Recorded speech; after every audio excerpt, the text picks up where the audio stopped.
Hello everyone, nubkeks here. Welcome back to Nub Raids. We're coming in with some news for the weekend because, of course, we have this adventure deck of fate, which is now live in the game. But you should probably not pull for it today. You should definitely wait for tomorrow if you're even going for it at all. So let's dive in. Let's break it down. So what is happening today? Guaranteed champion. I don't know. Did this always have an exclamation mark? Maybe they've been watching, reading too many nubkeks video titles. I don't know if that's. I feel like that's new. Bit strange, maybe. Guaranteed champion, because there's no exclamation mark here. Let's keep it consistent. My gosh. But guaranteed champion is Weregren Suncursed. Out today. I think this guy kind of sucks. And yep, I don't think you'd use him anywhere. I think the only reason you would pull for this is if you need him for, I don't have it right here, unfortunately, because I've done it, with the Lady Mikage fusion. If you need this guy for Lady Mikage, that may be worth it. Maybe worth going for. But I would not go for it otherwise. And I don't know. I don't think I've heard of anyone being particularly stuck with him as him being the thing that's holding you back from Mikage. I mean, maybe I'm wrong. Maybe he is holding you back. But yeah, let me know. I'm curious how many people are stuck needing Weregran. I've not heard too many. That's it. Simple enough. That's it. And that's your only reason to pull today. There's nothing else on today. Don't pull today for this deck of fate. Wait for tomorrow because there's more stuff coming. By the way, why are we talking about this? We'll talk about the deck of fate in a second, but you get points. I'm going to break it down from summoning champions from shards and from champion training, leveling and ranking up champions only. There. And this is the summoning event that's coming over the weekend, which is also part of this deck of fate. And for anyone pulling, it's almost definitely going to be better than a guaranteed Weregran. The progressive chance event from all your different shard types for 72 hours. Let me make this slightly smaller. There we go. But we've got Freya. So there's been a lot of outrage about this not being a Freya deck of fate. Turns out it kind of is a Freya deck of fate. But bear in mind, we will... it has now been, actually, let me get it for you. But just like from content creator chat, just to show it briefly. But they cannot tell us when a Freya deck of fate is going to happen, but it will happen for sure 100%. So it is basically being confirmed 100%. There's going to be a Freya deck of fate that's coming. Remember, we still have almost slightly under a month, isn't it, left on this? Yeah, look, 3 weeks, 6 days, still in the Odin dungeon. So Asgard Divide event is still going. What I'm expecting is after the upcoming fusion, or even maybe at the near the end of the fusion, possibly, but more likely probably after, I think we will see a summon pool, probably with Odin as the headline, and probably with the other Asgard champions in there, like some Thor, Loki, and Freya copies also in the summon pool, but definitely an Odin summon pool in there and a deck of fate for Freya as well. Which is kind of crazy. We were actually chatting about this, the Hell Hades team, for hellhades.com, that, you know, there's not been that many deck of fates. They're actually kind of rare. They're not that often, and having two coming within basically a month of each other is actually really unusual, but that does seem to definitely be the case. Definitely. But this is a Freya event, guys. It is, but it is super random. It's just a progressive chance, and that's it. So nowhere near as good, obviously, as a guaranteed. Nonetheless, I do think that Freya is well worth picking up. I think she's really good. Wither is decent. I think Glaikit is also really good. If you don't have Wixwell, he's really good too. And Tyrant ain't great. Then Tuhanarak is great. And I'd say Krisk is a bit better. So in my thoughts, what would I do? I would have, for Voids, for the legendaries, I would definitely go for Krisk number 1. I go for Tuhanarak number 2. And then from these other shards, it becomes difficult. If you're intending to do the Freya, we know there's a guaranteed for Freya coming up, which might mean you don't put her in here. If you are confident, do the Deck of Fate next time, and you still really want like a Glaikit or a Wixwell, then maybe you try to chase them in this Deck of Fate and you pick her up guaranteed next time. If you don't care about these other champions, then I guess you go for the Freya. And if you get her here, you could then skip the Freya Deck of Fate, which would be great, right? We don't know what events that may or may not overlap, but yeah, could be really good. I would say probably I would put Freya number 1 and probably Glaikit number 2. If you don't have Wixwell, it becomes kind of complicated. He's very good for Hydra and Clan Boss. Blaket is more Hydra, and he's okay in Arena. Freya, I think more testing needs to be seen where she's good. I don't feel like these are super high value. They're all good champs to get, like great champs to get. But it's not like oh, I really, really have to pull on this progressive chance event. It's not that good. Krisk and Tuhanrak, again, they're both really good, and you'll use them a lot. But you don't necessarily have to chase them like crazy. For the epics, Seeker is real good. Steel Skull's decent for Curse City, and Tagor's actually really good. I'd probably say Seeker's number one, just for Demon Lordy stuff, and just to have the provokes and stuff is good. Though maybe Tagor is actually better overall. Then Frenzy, the Cackler, and Cardinal, I think they're both kind of bad. I wouldn't be too pushed about either one. If I had to pick one, I don't know, maybe Frenzy and then Cardinal. I think they're both pretty meh, honestly. Maybe like that. I don't know.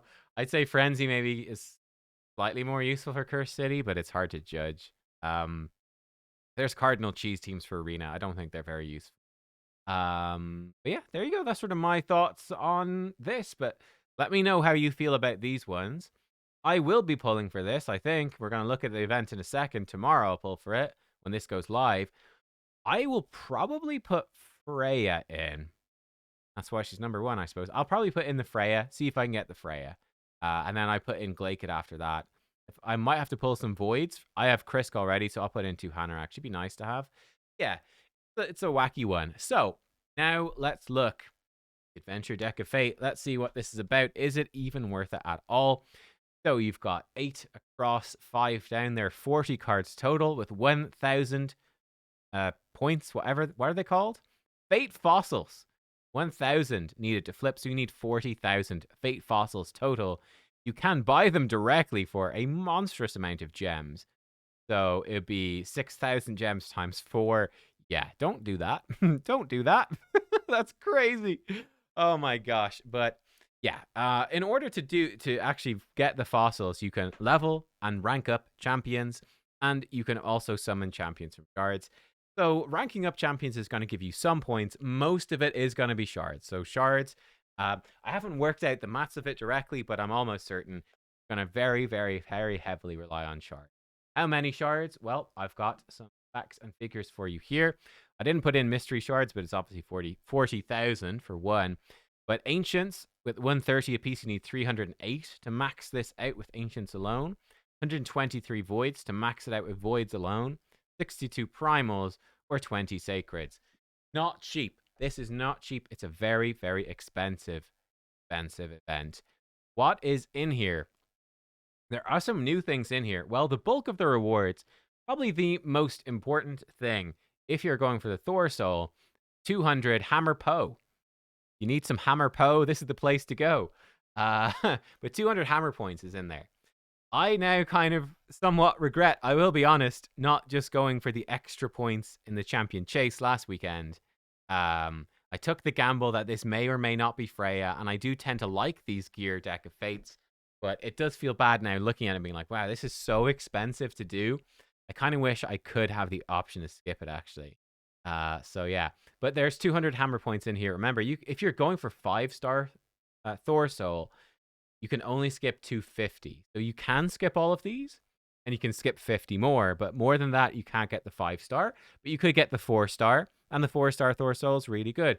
You know, the 5-star, it might be worth skipping for you, potentially. It's something to consider. There's other stuff in here, some random bits. Really, the big things, a couple of legendary tomes is nice. The big things are definitely that you get Slayer sets. Slayer is a very limited set, mostly from the Forge Pass, so it's mostly a sort of pay-to-win set. This gives you some pieces. It's a very difficult, Slayer's a really awkward one, because you are very reliant on these accessories, and the accessories are really good. Like, you know, let's say a Slayer ring is for Ogre and Tribes. Kind of nice. That ring gives you 5% crit rate. It's actually pretty good. Not bad. Nice little boost of extra stats. But it's very tough. This 9-piece Slayer bonus is brilliant for AoE champions. It's really nice. Very hard to get, because you need 6 good pieces of the core set, but then you need 3 accessories, and preferably 3 good ones for your given faction. Makes it very tough. What factions do we have in here? We've got Undead Hordes, Knights Revenant Amulet, Dwarf Banner, Dark Elf Ring, Shadowkin Amulet, Sylvan Watcher Banner. Seems like it's really all over the place. Barbarian Ring, Lizardman Army. It seems like it's just everything, is my impression. There's just like a bit of everything in there. For the mythicals, there is mythical in here, which again is really tough to get. Bannerlord's Ring, High Elf Amulet, Sacred Order Banner. So there you go. It's decent gear. This is good, and it is only top piece. You also get weapons, helmets, and shields, so no bottom pieces of gear. That's nice in the sense that you're much more likely to get a good weapon, because the main stat is always attack, versus, let's say, a good glove. You know, a glove is, you kind of want crit damage or maybe crit rate, and then you've got a lot of bad stats on those gloves. So these pieces you're more likely to get.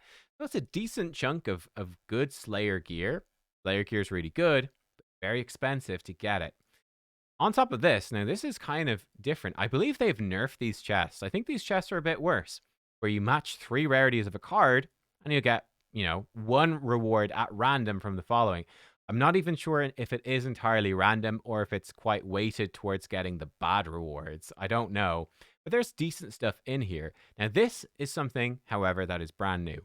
Pinned rarity.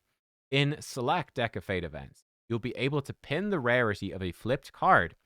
Pinning a rarity means that if you flip a card of a lower rarity, your streak won't be reset.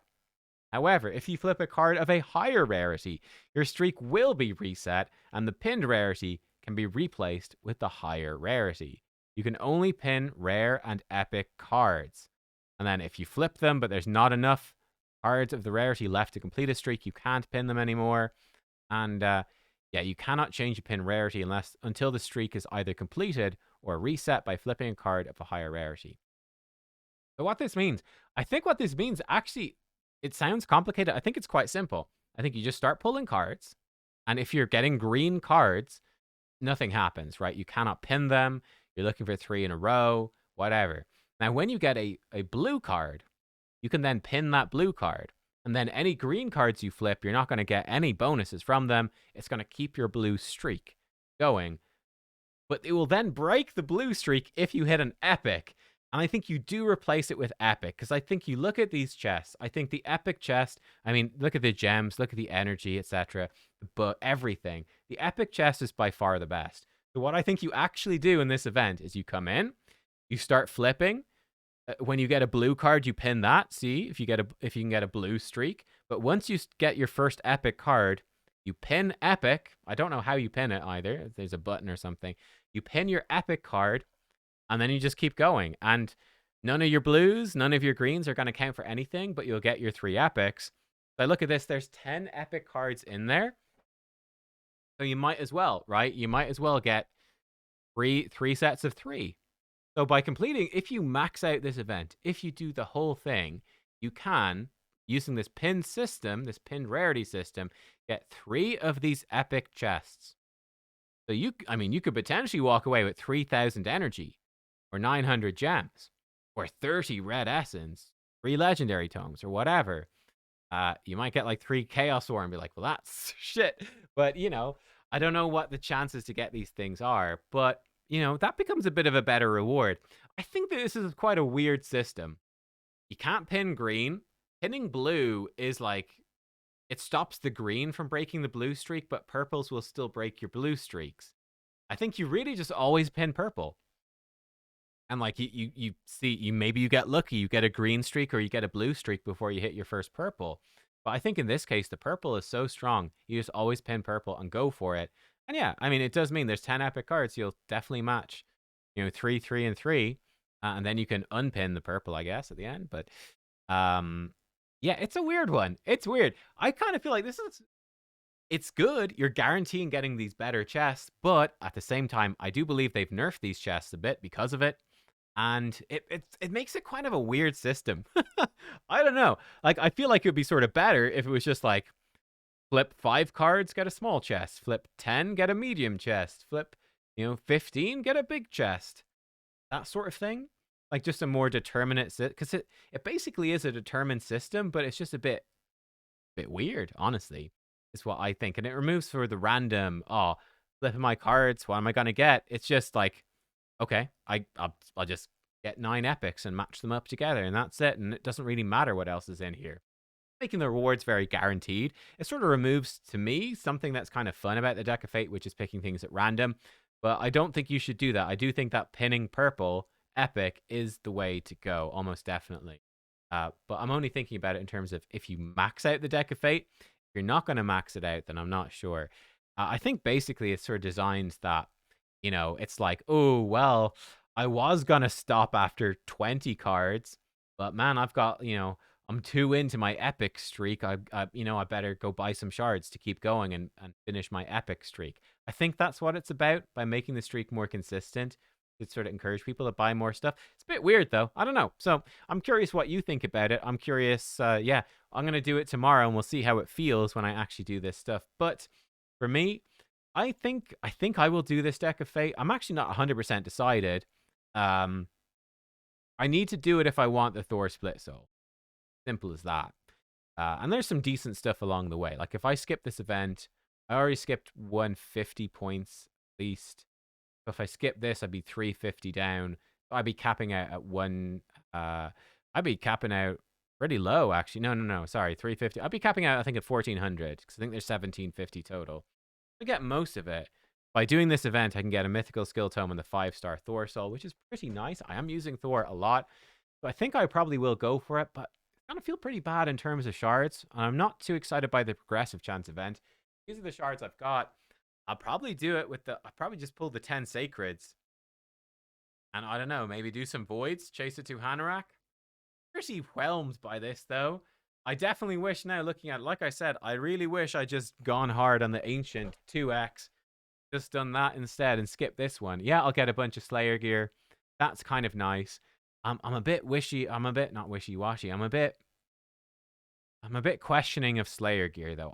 I just find it's really hard to build goods. There's not that many champions that really want Slayer versus Merciless or Lethal Cruel, you know? It's kind of tough to get champions that need this, and it's really bloody hard to get the 9-piece. Even having bought the Forge Pass for Slayer a couple of times, it's really hard to get a good 9-piece set on a champion that wants it. Like, I've got a Wallmaster Atharion who would love it, but I just don't have he already has the frickin' necklace, which is the one thing they're dropping. I don't have any other Slayer. It's really hard. He's got 6-piece, got 7-piece Slayer, and it's great, but it's tough. It's tough to actually get it. And like I said, the individual accessories are quite nice, quite good, but you are competing with, Stone Skin and Merciless, etc. It's a bit rough. So yeah, I feel like this Adventure Deck of Fate, honestly, it's one of the worst ones. This one kind of sucks. It looks like it's very expensive. This pin system is neat, but yeah, like these champions, they're not blowing me out of the water. I feel like this is a very, very mid event.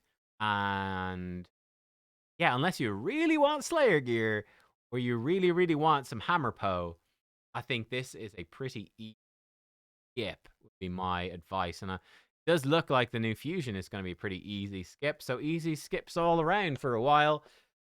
We'll see. That's sort of why I don't mind pulling the 10 Sacreds. I think I'm just going to skip the next Fusion.